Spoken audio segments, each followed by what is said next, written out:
Did any of you accidentally wake up super late yesterday and then realize it was daylight savings time? I did.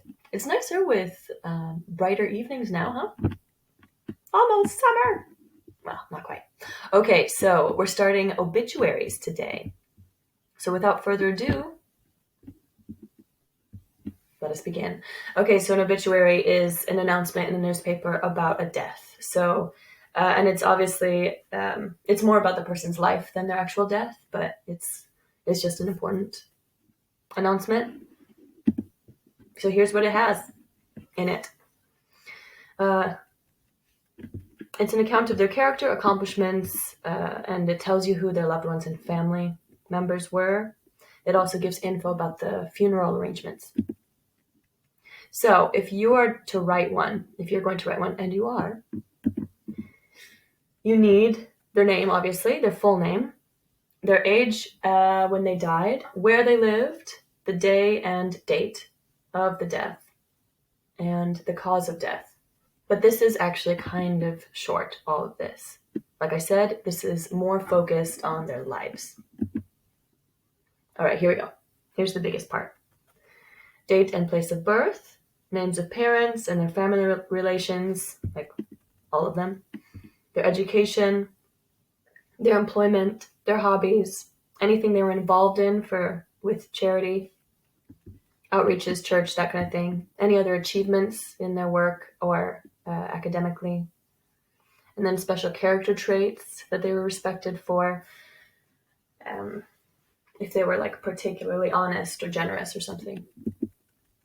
All right, and then at the end, it's funeral arrangement info, and it might have been in the past, but that's okay too, if the funeral already happened. Day, date, time, place, reception info. If there's going to be a wake is where people have the opportunity to see the body. Name of the funeral home, and whom to call for further info, like who's planning it. Then, perhaps, actually, in this case, it is good. A quick thank you to the people involved in planning it. You should thank those who will attend or who already attended and will give or gave support, a quotation or a poem, and 3 words that sum up the life of the deceased. Now, not all obituaries are the same, but a lot of obituaries follow this format. Okay, so things to avoid. Don't make it about yourself. If it's like a family member writing it, maybe they focus more about themselves. That's not very common. If you focus more on the funeral details than the actual life of the person, that's not good. And if you focus on the death alone, that's not good. All right, so here's an example. It doesn't include this part, but in your little example obituary, you are going to include this part. All right, so let's look at this example 1. And this was taken from, I assume either Burke or Bossman found it, because I Googled it and found the guy here, John Ross Milton, copied and pasted. Here we are. I'm not sure if this was in a real newspaper or if it was just a digital format. Anyway, I'll just read it to you very quickly to save you some time. Northborough, John Ross Milton, 86, died Sunday, June 8th, 2008, at the Overlook Masonic Health Center in Charlton, following a brief illness. He leaves his wife of 65 years, Shannon Jacobs Milton, so Jacobs would be her maiden name before she married John, his son, Robert Milton, and his companion, Sadie Strong, his daughter, Pamela Milton, his cousin, Raymond Milton, 2 grandchildren, and many close friends. Not sure why it says companion. I guess Sadie just isn't Robert's wife. You'd usually say partner. Whatever. Doesn't matter.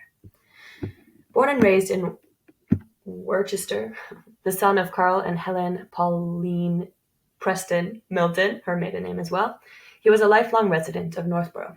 Okay, so you see how this includes all of the stuff, or at least almost all of the stuff required. Now let's look at the education, wife, jobs, and achievements.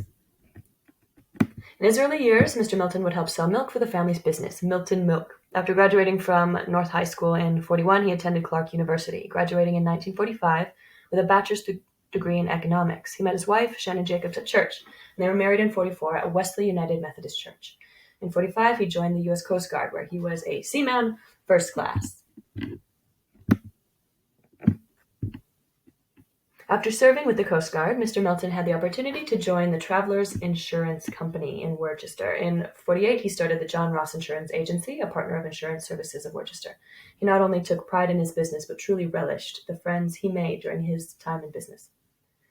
Over the years, his insurance expertise and reputation led him to be named the top life insurance agent for Travelers Insurance Company.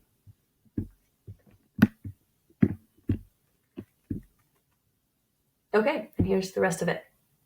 Mr. Milton had a passion for animals and was the head dog trainer for Shrewsbury Dog Training Club.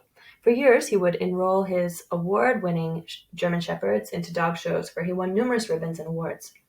I would spell enroll with 2 L's. I don't know why it's 1 L here. Maybe it's British. Who knows? But he's American. Whatever. An avid golfer, he was a longtime member of Worcester Country Club, the Worcester Club, and the infamous Pinehurst Country Club in North Carolina. He served on the board of directors for Worcester Country Club and First United Methodist Church of Westboro.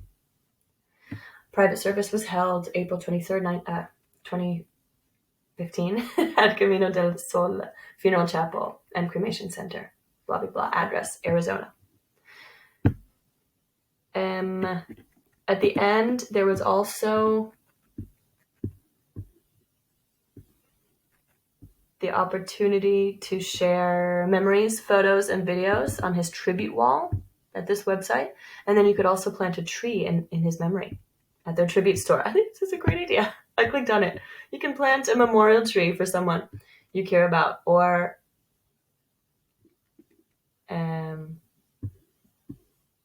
a grove of trees.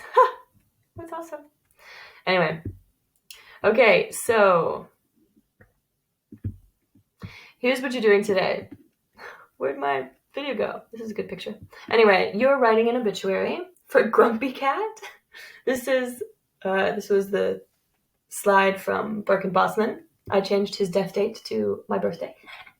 You're going to write an obituary for him in newspaper speak, in obit, following the info on the previous slides. And don't forget to include a photo. So by previous slides, I mean these things. 4, 3, 2, and 1. So just follow these slides bullet point by bullet point and you're golden. You'll have everything you need. 1 through 4. Okay. And you get the chance to design this. I'm not making a template for you because there are many possible templates. A quick Google shows you. So when you go to Google Classroom and click on Obituary Practice, you're creating your own document and designing it how you wish. So this is obviously too short. This is too long. A lot of obituaries look like this, in long columns. Some look like that. Just wrap the text around some picture that you find online. And if you don't, here we go.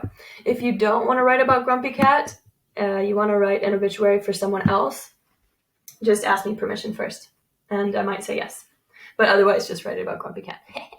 Don't forget to include his academic achievements and his, if he was married or had a partner or single and lonely or whatever. Well, actually, don't say he was lonely because you have to respect the deceased. Anyway, remember to click turn in and not share. And you have access to the slides I just showed you here from Google Classroom, or as usual from my website right here. Anything else? Just get as much of that done as you can. For those of you who were not here when we did this outsiders discussion, last time we were in class, when I made you stand on different sides of the room, depending on what you agreed with, of the various questions. Make sure you do these questions.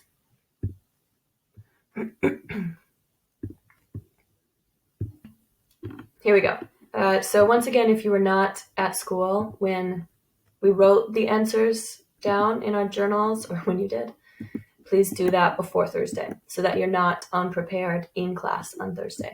And you need these journal entries anyway. It's going to count towards your journal entries. Anything else? I think that's it.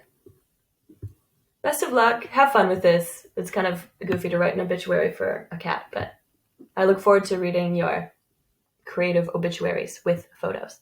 Good luck.